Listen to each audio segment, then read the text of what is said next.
ಎಲ್ಲರಿಗೂ ನಮಸ್ಕಾರ. ನಿಮ್ಮ ಹಳ್ಳಿ ಮಧು ಯೂಟ್ಯೂಬ್ ಚಾನಲ್ ನೋಡ್ತಾರೋ ಎಲ್ಲ ನಮ್ಮ ಕರ್ನಾಟಕ ಜನತೆಗೆ, ರೈತ ಬಾಂಧವರಿಗೆ ನಮಸ್ಕಾರಗಳು. ಇವತ್ತಿನ ವಿಷಯ ಬಂದು, ನನಗೆ ಕಮೆಂಟ್ ಸೆಕ್ಷನ್ನಲ್ಲಿ ತುಂಬ ಒಂದು ಕಾಲ್ಗಳು ಬಂದಿತ್ತು ಮತ್ತು ಕಮೆಂಟ್ಸ್ ಬಂದಿದೆ. ಸರ್, ಬರೀ ಸಗಣಿ ಹಾಕ್ಬೋದಾ ಮತ್ತು ಗಂಧನೂ ಹಾಕ್ಬೋದಾ ಅಂತ ಒಬ್ಬರು ಕೇಳಿದ್ದಾರೆ. ಒಂದು ಇನ್ನೊಬ್ರು ಗೋಕುಪಾಮೃತ ಬೆಳಗ್ಗೆ ಒಬ್ಬರು ಚಾಮರಾಜನಗರ ಸೈಡಿಂದ ಒಂದು ಕಾಲ್ ಬಂದಿತ್ತು.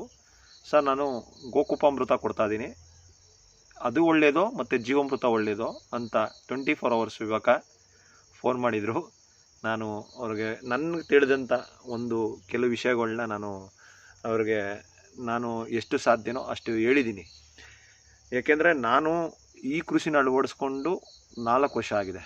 ಈ 4 ವರ್ಷದಲ್ಲಿ ಎಲ್ಲೂ ಕೂಡ ನಾನು ರಾಸಾಯನಿಕ ಬಳಸೋದು, ಕೊರಕೆ ಗೊಬ್ಬರಗಳನ್ನ ಏರಿಸೋದು ಒಂದು ಬಾರಿ ಮಾತ್ರ ಏರಿಸಿದೆ. ಇಲ್ಲಿ ನಮ್ಮ ನವೀನ್ ದೇಸಿ ನ್ಯಾಚುರಲ್ ಅವರಿಂದ ಒಂದು 4 ಟ್ರ್ಯಾಕ್ಟ್ರು ಗೊಬ್ಬರನ ಏರಿಸಿದೆ ಕೂಡ ನಾನು. ಅಂದರೆ ಪ್ರಾರಂಭಿಕವಾಗಿ ಅಡಿಕೆ ತೋಟ ಮಾಡಬೇಕು ಅಂದರೆ ಅಲ್ಲಿ ನಾಟಿ ಹಸುಗಳಿತ್ತು, ಏರಿಸಿದೆ. ಒಂದು ಸರಿ ಎಸ್ತಿಸಿ ಭೂಮಿಗೆಲ್ಲ ಚೆಲ್ಲಿಸಿದೆ. ಸೊ ಅದಾದಮೇಲೆ ನಾನು ಪಾಳ್ಯೇಕರ್ ಪುಸ್ತಕನ ಒಂದು ಏಕಾಗ್ರತೆಯಿಂದ ಓದಕ್ಕೆ ಸ್ಟಾರ್ಟ್ ಮಾಡಿದೆ. ಶೂನ್ಯ ಬಂಡವಾಳ ನೈಸರ್ಗಿಕ ಬುಕ್ನ. ಅಲ್ಲಿ ತುಂಬ ಚೆನ್ನಾಗಿ ಅದ್ಭುತವಾಗಿ ನಮ್ಮ ಪಾಳ್ಯೇಕರು ವಿವರಣೆ ಮಾಡಿದ್ದಾರೆ. ಗೋಕುಪಾಮೃತ ಮತ್ತು ಜೀವಾಮೃತ ಇನ್ನೂ ಹಲವಾರು ಸ್ಲರಿಗಳನ್ನ ನಮ್ಮ ಕಾಡಸಿದ್ದೇಶ್ವರ ಸ್ವಾಮಿಗಳು ಹೇಳ್ತಾ ಇರ್ತಾರೆ. ನೋಡಿ, ನೀವು ಏನಾದ್ರು ತರಕಾರಿ ಬೆಳೆಗಳ ಬೆಳೀತಾ ಇದ್ರೆ, ಒಂದು ವೇಳೆ ತರಕಾರಿ ಬೆಳೆಗಳನ್ನ ಅಲ್ಪಾವಧಿ ಬೆಳೆಗಳನ್ನ ಬೆಳೀತಾ ಇದ್ದು, ಅಲ್ಲಿ ಕಡಿಮೆ ಜಮೀನು ಇರ್ದಿದ್ದು, ಅವ್ರಿಗೆ ಹಸು ಕಟ್ಟೋಕ್ಕೆ ಜಾಗ ಇಲ್ದೋದವ್ರಂಥವ್ರು, ಮತ್ತು ಸಿಟಿಲಿ ಏನಾದರೂ ಈ ಟೆರೆಸ್ಟ್ ಮೇಲೆ ಇವಾಗಲೆಲ್ಲ ಒಂದು ಸ್ವಲ್ಪ ಮಾಡಲ್ ಮಾಡ್ಕೊಂಡಿದ್ದಾರೆ. ಮನೆ ಹತ್ರ ಒಂದು ಟೆರೆಸ್ಟ್ ಮಾಡ್ಕೊಳ್ಳೋದು, ಅಲ್ಲಿ ಒಂದು ಪಾರ್ಟ್ ಮಾಡಿಕೊಂಡು ಅಲ್ಲಿ ಗೋಕುಪಾಮೃತಗಳ ನೀವು ಅಂತ್ಯ ಜಾಗಗಳಲ್ಲಿ ಬಳಸ್ಕೋಬೋದು. ದಯವಿಟ್ಟು ಯಾರು 1 ಎಕರೆ 2 ಎಕರೆ 30 ಗುಂಟೆ 40 ಗುಂಟೆ ಈ ಥರ 2 ಎಕರೆ 3 ಎಕರೆ ಜಮೀನಿರೋರು ಕಡ್ಡಾಯವಾಗಿ ಹೇಳ್ತೀನಿ, ನಾಟಿ ಹಸು ಸಾಕಲೇಬೇಕು.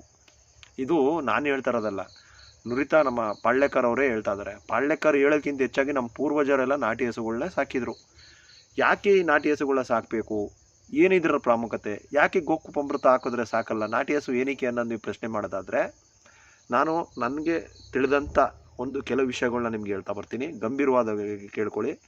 ಯಾರು ದಯವಿಟ್ಟು ಅರ್ಧಬರ್ಧ ವೀಡಿಯೋಗಳನ್ನ ನೋಡಿ ನಿರ್ಧಾರ ಮಾಡೋಕ್ಕೆ ಹೋಗಬೇಡಿ. ನಾನು ಸತ್ಯ ಹೇಳಿದ್ರೆ ನೀವು ಕರೆಕ್ಟಾಗಿ ಹೇಳ್ತಾ ಇದ್ದಾರೆ ಅಂದರೆ ನೀವು ನನಗೆ ಕಮೆಂಟ್ ಸೆಕ್ಷನಲ್ಲಿ ಹಾಕಿ. ತಪ್ಪು ಮಾಡಿದ್ರೆ ನನಗೆ ಕ್ವಶನ್ ಮಾಡಿ, ಯಾಕೆ ತಪ್ಪು ಸರ್ ಸುಳ್ಳು ಹೇಳ್ತಾ ಇದ್ದೀರಾ ಅಂತ ನೀವು ಕೇಳ್ಬೋದು. ಯಾಕೆಂದರೆ ಇದು ಸಾಮಾಜಿಕ ತಾಳತಾಣಗಳಲ್ಲಿ ಸುಳ್ಳು ಹೇಳುವುದು ಹೆಚ್ಚಿಗೆ ದಿನ ಉಳಿಯಲ್ಲ. ಈ 4 ವರ್ಷದ ಹಿಂದೆ ನಾನು ಕೂಡ ನಿಮ್ಮಂಗೆನೆ ಸಹಜ ಒಬ್ಬ ವೀಕ್ಷಕ, ಯಾರು ಏನು ಕೃಷಿ ಮಾಡ್ತಾರೆ ಅದನ್ನು ನೋಡ್ಕೊಂಡು ಸುಮ್ಮನೆ ತಟಸ್ಥವಾಗಿ ಸಿಕ್ಕಿದ್ದನ್ನ ತಿನ್ಕೊಂಡಿದ್ದು ಹುಡುಗ. ಈ ಸುಭಾಷ್ ಪಾಳ್ಯೇಕರ್ ಕೃಷಿನೇ ಒಂದು ಯಾಕೆ ಅಳವಡಿಸ್ಕೊಂಡೆ, ಯಾಕೆ ಇದು ನನಗೆ ಅತ್ಯಂತ ಪರಿಣಾಮಕಾರಿಯಾಗಿ ಈ 30-37 ವರ್ಷಕ್ಕೆ ನಾನು ಈ ಗಂಭೀರವಾಗಿ ತಗೊಂಡಿದ್ದೀನಿ. ನನಗೆ ಈ ಕೃಷಿಗೆ ಅಳವಡಿಸ್ಕೊಂಡು 30 ವರ್ಷಕ್ಕೆ ಅಳವಡಿಸ್ಕೊಂಡೆ ಈ ಕೃಷಿನ. ಯಾಕೆ ಇವೆಲ್ಲ ಹೇಳಕ್ಕೆ ಹೋಗ್ತಾ ಇದ್ದೀನಿ ಅಂದರೆ, ಗೋಕುಪಾಮೃತ ಮತ್ತು ನಾಟಿ ಹಸು ಸಾಕಲೇಬೇಕಾ ಅನ್ನೋ ಕ್ವಶನ್ ಮಾಡೋರಿಗೆ ಕೆಲವು ವಿಷಯಗಳನ್ನ ನಾನು ಹೇಳಲೇಬೇಕಾಗುತ್ತೆ. ಮುಚ್ಚುಮರಿ ಬೇಡ, ಯಾಕೆಂದರೆ ನಾನು ಬಂದಿದ್ದ ಆದಿಗಳನ್ನ ನಿಮ್ಗೆ ಹೇಳ್ತಾ ಹೋಗ್ತೀನಿ. ಗೋಕುಪಾಮೃತಕ್ಕೆ ಹಾಕಬೇಕೋ ಬೇಡವೋ ಅಂತ ಆಮೇಲೆ ನೀವು ಡಿಸೈಡ್ ಮಾಡಿ.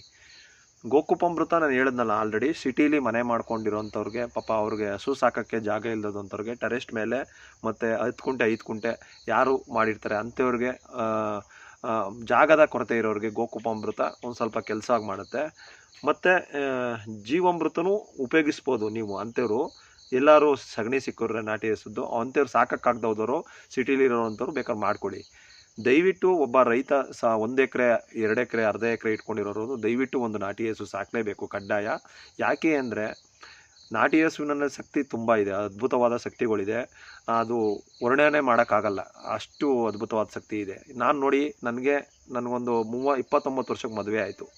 ಮದುವೆ ಆದಾಗ ನಾನು ಶುಂಠಿ ಗಿಂಟಿ ಹಾಕ್ಕೊಂಡೆ, ಅದರಲ್ಲಿ ರಾಸಾಯನಿಕಗಳ ತೊಂದರೆಗಳು ಅನುಭವಿಸಿದೆ, ಲಾಸ್ ಆಯಿತು. ಸೊ ಅದಾದಮೇಲೆ ನಮ್ಮ ಹೆಂಡತಿಯವರ ದೊಡ್ಡಪ್ಪ ಬಂದು ನನಗೆ ಬುಕ್ ಕೊಟ್ಟರು, ಶೂನ್ಯ ಬಂಡವಾಳ ನೈಸರ್ಗಿಕ ಬುಕ್ ಕೊಟ್ಟರು. ಓದಿದ್ದೆ, ತಿಳ್ಕೊಂಡ್ಮೇಲೆ ನನಗೆ ಇಡೀ ರಾತ್ರಿ ಒದ್ದಾಡ್ಬಿಟ್ಟಿನಿ, ನಿದ್ದೆ ಇಲ್ಲ. ಏನಿದು ಇಷ್ಟೆಲ್ಲ ಸತ್ಯ ಅಡಗಿಟ್ಟಿದೆ, ಇಷ್ಟೆಲ್ಲ ಈ ಬುಕ್ಕಲ್ಲಿ ಬರೆದಿದ್ದಾರೆ, ಇವ್ರು ಯಾರು ಅಂತ ಸರ್ಚ್ ಮಾಡೋಕ್ಕೆ ಹೋದಾಗ ಕೆಲವು ನಂಬರ್ಗಳು ಸುಭಾಷ್ ಪಾಳ್ಯೇಕರ್ ಬುಕ್ಕಲ್ಲಿ ಬರೆದಿದ್ದಾರೆ. ಅಂಥವ್ರ ತೋಟಗಳಿಗೆ ವಿಸಿಟ್ ಮಾಡಿದಾಗ ನನಗೆ ಮೈ ರೋಮಾಂಚನ ಆಯಿತು. ಯಾಕಂದರೆ ಸತ್ಯವನ್ನು ಮರಿಮಾಚಿ ಇನ್ನೇನೋ ನಡೀತಾ ಐತೆ ಇಲ್ಲಿ ಅಂತ ನನಗೆ ಜ್ಞಾನೋದಯ ಆಯಿತು. ಯಾಕಂದ್ರೆ ನನ್ನ ತಂದೆನೂ ಕೂಡ ನನಗೆ ಈ ಕೃಷಿ ಬಗ್ಗೆ ತಿಳಿಸ್ಕೊಟ್ಟಿರಲಿಲ್ಲ. ಯಾರೂ ಕೂಡ ನನಗೆ ಪಾಠ ಪುಸ್ತಕಗಳಲ್ಲಾಗಲಿ ಈ ಕೃಷಿ ಬಗ್ಗೆ ನನಗೆ ಯಾರೂ ಕೂಡ ಧೈರ್ಯವಾಗಿ ಹೇಳ್ತೀನಿ, ಯಾರೂ ಕೂಡ ನನಗೆಲ್ಲೂ ಕೂಡ ತಿಳಿಸ್ಕೊಟ್ಟಿಲ್ಲ. ಈ ಥರ ಆದಾಗ ನನಗೆ ಎಲ್ಲೋ ಒಂದು ಕಡೆ ಭಯ ಆಯಿತು. ಈ ಮುಂದಿನ ಜನ್ರೇಷನ್ ಹೆಂಗೆ, ನನ್ನ ಮಕ್ಳಿಗೆ ಹೆಂಗೆ, ಈ ರಾಸಾಯನಿಕನೇ ಹಾಕ್ಕೊಂಡು ಒದ್ದಾಡೋದ್ರಿಂದ ನಮ್ಗೆ ಆಗುವ ಅನಾಹುತಗಳೇನು, ನನಗೆ ಹೆಂಗೆ ಲಾಸ್ ಆಯಿತು, ಎಲ್ಲ ಡೈರಿಲಿ ಬರ್ದಿದೆ. ಶುಂಠಿ ಹಾಕ್ದಾಗ ಲಾಸ್ ಆಗಿದೆ, ಎಲ್ಲ ನೋಡ್ತೀನಿ. ಪರವರ ಪಾಲಾಗಿದೆ ದುಡ್ಡೆಲ್ಲ. ನನಗೆ ಸಿಕ್ಕಿದ್ದು 0. ಒಂದು ಸ್ವಲ್ಪ ಖರ್ಚು ಮಾಡಿ ದುಡ್ಡು ಮಾತ್ರ ಬಂತು. ಭೂಮಿತಾಯಿ ಆ ದುಡ್ಡ ನನಗೆ ಕೊಟ್ಟರು ವಾಪಸ್ಸು. ಯಾಕಂದರೆ ಲಾಭ ಸಿಗ್ತಾ ಹೋದ್ರು ನಾನು ಖರ್ಚು ಮಾಡಿ ದುಡ್ಡು ಬಂತು. ಅದು ವೇಸ್ಟ್ ಆಯಿತು, ಟೈಮ್ 1.5 ವರ್ಷ ವೇಸ್ಟ್ ಆಯಿತು. ಎಲ್ಲೋ ಒಂದು ಕಡೆ ನನಗೆ ಅನ್ನಿಸ್ತು, ನಮ್ಮ ದುಡ್ಡು ಯಾರೋ ಮಧ್ಯವರ್ತಿಗಳು ನಮ್ಮ ದುಡ್ಡಕ್ಕೆ ಎತ್ಕೊಂಡು ಹೋಗ್ತಾರೆ ಅಂತ ಅನ್ನಿಸಿದ್ಮೇಲೆ ಇಮ್ಮಿಡಿಯೇಟ್ಲಿ ನಾನು ಕೆಲವನ್ನ ಮಾರ್ಪಾಡುಗಳನ್ನ ಮಾಡಿಕೊಂಡೆ. ಬುಕ್ನ ಸ್ವಲ್ಪ ಓದ್ತಾ ಅದರಲ್ಲಿ ಯಾರ್ಯಾರು ಸುಭಾಷ್ ಪಾಳೇಕರ್ ಕೃಷಿ ಮಾಡ್ತಾ ಇದ್ದಾರೆ ಮತ್ತು ನಾಟಿ ಹಸುಗಳನ್ನ ಸಾಕೊಂಡಿದ್ದಾರೆ ಅಂಥವ್ರ ಮನೆಗೆ ಹೋಗಿ ಹಿರಿಯರು ತಿಳಿದವರಂಥ ಮಹಾನುಭಾವಿಗಳನ್ನ ನಾನು ಮೀಟ್ ಮಾಡೋಕ್ಕೆ ಸ್ಟಾರ್ಟ್ ಮಾಡಿದಾಗ ನನಗನ್ನಿಸ್ತು ಎಲ್ಲ ಒಂದು ಕಡೆ ಇದು ಸತ್ಯ. ಅವ್ರ ಬಾಯಿಲೇ ಬರ್ತಿದೆಯಲ್ಲ. ಅವರು ಕೃಷಿನ 10 ವರ್ಷ 15 ವರ್ಷ 20 ವರ್ಷ 25 ವರ್ಷ ಮಾಡಿರೋರನ್ನೆಲ್ಲ ನಾನು ವಿಸಿಟ್ ಮಾಡಿದಾಗ ಅವರು ತಮ್ಮ ಹೃದಯದಿಂದ ಮಾತಾಡೋಕ್ಕೆ ಸ್ಟಾರ್ಟ್ ಮಾಡಿದ್ರು. ಅಂತರಾಳದಿಂದ ತೋರಿಸ್ತಾ ನನಗೆ ಪ್ರಾಕ್ಟಿಕಲಾಗಿ ಮಾತಾಡಿದಾಗ ಎಲ್ಲೋ ಒಂದು ಕಡೆ 2 ಕ್ಯಾಚ್ ಆಯಿತು. ಯಾವುದು, ನನಗೆ ಈ ಸುಭಾಷ್ ಪಾಳೇಕರ್ ಬರೆದಿರೋ ಬುಕ್ಕು ಕೂಡ ಮತ್ತು ಅವ್ರು ಹೇಳ್ತಿದ್ದ ರೀತಿಯೂ ಕೂಡ ನನಗೆ ಅರ್ಥ ಮಾಡಿಕೊಂಡೆ. ಸೊ ಅರ್ಥ ಮಾಡ್ಕೊಂಡಾಗ ನನ್ನ ಮೊದಲೇ ಮಗು ಹೆಣ್ಮಗು ಆಗಿದ್ಲು. ನನ್ನ ಮಗಳು ಹುಟ್ಟಿದಾಗ ಬಾಂತನಕ್ಕೆ ಅಂತ ನನ್ನ ಹೆಂಡತಿ ಓದಾದ್ಮೇಲೆ ನನ್ನದೇ ಆದಂಥ 1 ಎಕರೆ ನಮ್ಮ ಅಪ್ಪ ಏನು ಬೇರೆ ಕೊಟ್ಟಿದ್ರು, ಬೇರೆ ಆದಮೇಲೆ 1 ಎಕರೆ ಸಿಕ್ತು ನನಗೆ. ಆ 1 ಎಕರೆಲಿ ಈ ಹಸುನ ತರಲೇಬೇಕು ಅಂತ ನಾನು ಸಾಲಿಗ್ರಾಮ ಬೆಟ್ಟಳಿಗೆ ಹೋಗಿ ಒಂದು ನಾಟಿ ಹಸುನ ಹಿಡ್ಕೊಬಂದಾದ್ಮೇಲೆ ಸ್ಟಾರ್ಟ್ ಆಯಿತು ನನಗೆ ಚಮತ್ಕಾರ ಮೇಲೆ ಚಮತ್ಕಾರ. ಆ ಗೋಮಾತೆಯ ಸಂಪೂರ್ಣ ಸಗಣಿ ಮತ್ತು ಗಂಧನ ನಾನು ಭೂಮಿ ಕೊಡ್ತಾ ಬಂದೆ. ಮತ್ತು ನನಗೆ ಈ ಎಲ್ಲ ಆರಂಭದಲ್ಲಿ 2 ವರ್ಷದಲ್ಲಿ ಆದಮೇಲೆ ನನಗೆ ಗಂಡು ಮಗು ಹುಟ್ಟಿತು. 1.5 ವರ್ಷ ಆದಮೇಲೆ ಆಯುಷ್ ಅಂತ ನನ್ನ ಮಗನ ಹೆಸರು ಇಟ್ಟಿದ್ದೀನಿ. ಅವನಿಗೆ ತಾಯಿ ಹಾಲು ಬಿಟ್ಟ ನಂತರ ನಾಟಿ ಹಸು ಹಾಲು ದೊರಕ್ತು. ಅಂದರೆ ಅಷ್ಟು ಶ್ರೇಷ್ಠವಾದ ಹಾಲು.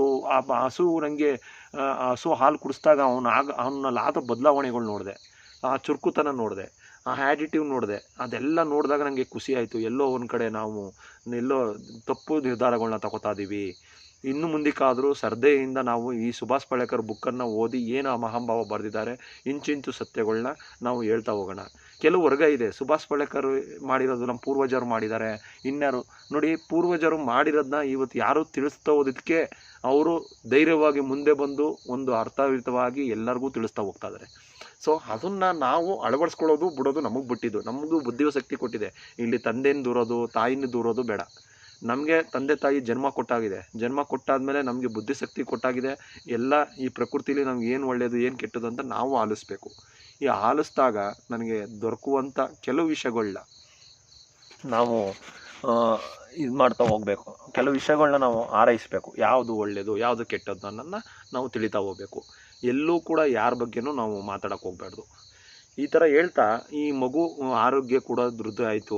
ಎಲ್ಲೂ ಕೂಡ ಆಸ್ಪತ್ರೆ ಊಟ ಎಷ್ಟು ಚೆನ್ನಾಗಿ ಊಟ ಮಾಡ್ತಾನೆ ಮಕ್ಕಳುಗಳು ಅಂದ್ರೆ ಇವತ್ತು ಕೂಡ ಆ್ಯಕ್ಟಿವ್ ಆಗಿದ್ದಾನೆ ನನ್ನ ಮಗ. ಆಸ್ಪತ್ರೆಗಳಿಗೆ ನಾವು ಒತ್ತಿಸಲ್ಲ, ಆಸ್ಪತ್ರೆಗಳಿಗೆ ಕಳಿಸುವಂಥ ನೆಸೆಸಿಟಿ ಇಲ್ಲ. ಅಷ್ಟು ನಾಟಿ ಹಸುವಿನಲ್ಲಿ ಸಂಪೂರ್ಣವಾದ ಶಕ್ತಿ ದೊರಕ್ತು. ಈಗ ಗೋಕುಪಾಮೃತಕ್ಕೆ ಬರೋಣ. ಗೋಕುಪಾಮೃತ ಯಾಕೆ ನಮಗೆ ಹಾಕ್ಬೋದಾ ಅನ್ನೋ ಕ್ವಶನ್ ಮಾಡೋರಿಗೆ ನಾನು ಹೇಳ್ತೀನಿ, ಒಂದು ನಾಟಿ ಹಸು ನಿಮ್ಮ ಮನೆಯಲ್ಲಿದ್ದರೆ, ಸಂಪೂರ್ಣವಾಗಿ ನಿಮ್ಮ ಮನೆಯಲ್ಲಿದ್ದರೆ ಅದು ಜೀವಾಮೃತ ಮತ್ತು ಘನ ಜೀವಾಮೃತ ಮಾಡಿಕೊಂಡ್ರೆ ಸಾಕು. ಈ ಘನ ಜೀವಾಮೃತ ಅನ್ನೋದು ಯಾರೂ ಕೂಡ ಎಲ್ಲೂ ಕೂಡ ಅವ್ರಿಗೆ ಜೀವಾಮೃತ ಮಾಡೋಕ್ಕಾಗಲ್ಲ ಅನ್ನೋರಿಗೆ, ಮತ್ತು ಮಳೆ ಕಮ್ಮಿ ಆಗಿರುವಂಥ ಪ್ರದೇಶಕ್ಕೆ ಘನ ಜೀವಾಮೃತ ತುಂಬ ಚೆನ್ನಾಗಿ ವರ್ಕ್ ಮಾಡುತ್ತೆ. ಮತ್ತು ಯಾರು ಗಿಡ ನೆಡ್ತಾ ಇರ್ತಾರೆ, ಪ್ರಾರಂಭಿಕವಾಗಿ ಗಿಡಗಳು ನೆಡ್ತಾ ಇರ್ತಾರೆ ಅಂಥವ್ರು ಘನ ಜೀವಾಮೃತ ಹಾಕಿ ನೆಟ್ಟರೆ ತುಂಬ ಒಳ್ಳೆಯದು. ಈ ಜೀವಾಮೃತ ಘನ ಜೀವಾಮೃತ ಮತ್ತು ಗೋಕುಪಾಮೃತ ಯಾವ್ಯಾವುದೋ ಟೈಮ್ನಲ್ಲಿ ಎಲ್ಲೆಲ್ಲಿ ಬಳಸ್ಬೇಕು ಅದನ್ನು ಬಳಸಬೇಕು. ಸೊ ಈ ಗೋಕುಪಾಮೃತ ಬಂದು ನಾನು ಹೇಳಿದ ಹಸು ಇದ್ದ ಮೇಲೆ ನಿಮ್ಮನೆ ಸಂಪೂರ್ಣವಾಗಿ ಕಾಡಸಿದ್ದೇಶ್ವರ ಸ್ವಾಮಿಗಳು ಮಾತಾಡಿದ್ದಾರೆ, ಕರೆಕ್ಟಾಗಿ ಕೇಳಿಸ್ಕೊಳ್ಳಿ ಅವ್ರು ಮಾತಾಡೋಣ. ನಿಮ್ಮನೆ ಒಂದು ಹಸು ಇದ್ದರೆ, ನಾಟಿ ಹಸು ಇದ್ದರೆ ನೀವು ಏನು ಬೇಕಾದ್ರೂ ಮಾಡ್ಕೊಳ್ಳಿ. ಅದ್ರ ಬಗ್ಗೆ ಅದ್ರದ್ದು ಉತ್ಪನ್ನಗಳನ್ನ ಏನಾದರೂ ಮಾಡಿ ಭೂಮಿಗೆ ಹಾಕಿ, ತಲೆ ಕೆಡಿಸ್ಕೋಬೇಡಿ. ಜೀವಾಮೃತ ಅನ್ನೋದು ಒಂದು ನಿಮ್ಗೆ ಈಗ ಆಲ್ರೆಡಿ ನಾನು ಎಲ್ಲ ವಿಡಿಯೋಗಳಲ್ಲಿ ಹೇಳಿದ್ದೀನಿ, ಒಂದು ಸೂಕ್ಷ್ಮಜೀವಿಗಳ ಭಂಡಾರ. ನಿಮ್ಮ ಭೂಮಿಗೆ ಒಂದು ಸೂಕ್ಷ್ಮಜೀವಿಗಳ ಒದಗಿಸುವಂಥ ಶಕ್ತಿ, ಯಾವುದೇ ರೀತಿದು ಗೊಬ್ಬರ ಅಲ್ಲ. ಸೊ ಇದನ್ನು ಕನ್ಫರ್ಮ್ ಮಾಡ್ಕೊಳ್ಳಿ. ಈ ಗೋಕುಪಾಮೃತ ಅನ್ನೋದು ನಿಮಗೆ ಮರ ಗಿಡಗಳಿಗೆ ಬೇಕಾಗಿರುವಂಥ ಎಲ್ಲ ಪೋಷಕಾಂಶನ ಒದಗಿಸ್ಬೋದು. ಬಟ್ ನಿಮ್ಮಲ್ಲಿ ನಾಟಿ ಹಸು ಇದ ಮೇಲೆ ಎಲ್ಲ ನೆಸೆಸಿಟಿ ಇಲ್ಲ. ನಾಟಿ ಹಸು ಇಲ್ಲದೆ ಹೋದವ್ರು ಬೇಕಾದ್ರೆ ಗೋಕುಪಾಮೃತಗಳನ್ನ ಬಳಸಿ.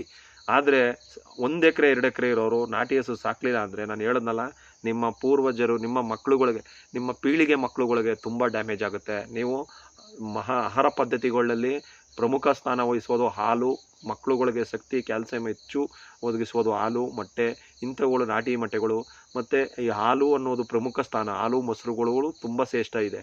ಈ ಹಸುವನ್ನು ಸಾಕುವ ನಿಟ್ಟಿನಲ್ಲಿ ನೀವು ದಯವಿಟ್ಟು ಯತ್ನೆ ಮಾಡಬೇಕು. ಗೋಕುಪಾಮೃತ ಸಿಗುತ್ತೆ ಬಾಟ್ಲಲ್ಲಿ, ನಾವು ತಂದು ಕಲ್ಚರ್ ಮಾಡಿಕೊಂಡು ನೀವು ಮಾಡಿಬಿಡ್ತೀನಿ ಅಂದರೆ ನೀವು ನಿಮ್ಮ ಮಕ್ಕಳುಗಳಿಗೆ ಕೂಡ ಎಲ್ಲೋ ಕಡೆ ಪ್ಯಾಕೆಟ್ ಹಾಲು ಕುಡಿಸುವ ಒಂದು ನೆಸೆಸಿಟಿ ಬರುತ್ತೆ. ಅರ್ಥ ಮಾಡ್ಕೊಳ್ಳಿ. ಅಲ್ಲಿ ನೀವು ಹಾಳು ಮಾಡಿಬಿಟ್ಟು ಇಲ್ಲಿ ನೀವು ಭೂಮಿನ ನಾನು ಗೋಕುಪಾಮೃತದ ಬೆಳಿತೀನಿ ಅನ್ನೋದು ಯಾವ ಸೀಮೆ ನ್ಯಾಯ ಹೇಳಿ ನೀವೇನೆ.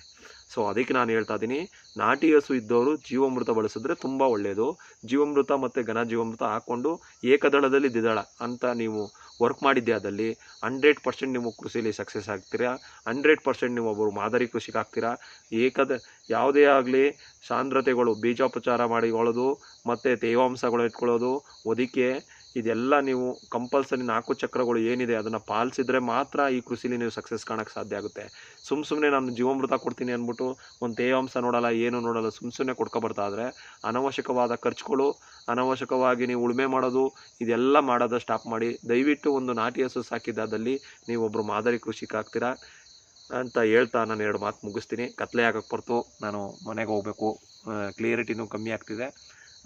ದಯವಿಟ್ಟು ಎಲ್ಲರೂ ನಿಮ್ಮ ಹಳ್ಳಿ ಮಧು ಯೂಟ್ಯೂಬ್ ಚಾನಲ್ನ ಸಬ್ಸ್ಕ್ರೈಬ್ ಮಾಡಿ. ಮುಂದಿನ ದಿನಗಳು ಇನ್ನಷ್ಟು ವಿಷಯಗಳನ್ನ ನಾನು ಹೇಳ್ತಾ ಹೋಗ್ತೀನಿ. ದಯವಿಟ್ಟು ನಾಟಿ ಹಸುಗಳನ್ನ ಸಾಕಿ. ನಾಟಿ ಹಸುಗಳ ಪ್ರಾಮುಖ್ಯತೆ ಈ ಭೂಮಿಗೆ ತುಂಬ ಇದೆ. ಅದರಿಂದ ಇನ್ನೂ ಹೆಚ್ಚು ವಿಷಯಗಳು ನಾನು ಏನು ತಿಳ್ಕೊಂಡಿದ್ದೀನಿ ನಾಟಿ ಹಸುಗಳ ಬಗ್ಗೆ, ನನ್ನ ಭೂಮಿಗೆ 1 ಎಕರೆಯಲ್ಲಿ ಏನೇನು ಚಮತ್ಕಾರ ಮಾಡ್ತು ನಾನು ಹೇಳ್ತಾ ಹೋಗ್ತೀನಿ. ಎಲ್ಲರೂ ಸಬ್ಸ್ಕ್ರೈಬ್ ಮಾಡಿ ಮತ್ತು ಈ ಚಾನಲ್ನ ಸಪೋರ್ಟ್ ಮಾಡಿ ಅಂತ ಹೇಳ್ತಾ ನಾನು 2 ಮಾತು ಮುಗಿಸ್ತೀನಿ. ಜೈ ಗೋಮಾತೆ, ಜೈ ಸುಭಾಷ್ ಪಾಳೇಕರ್.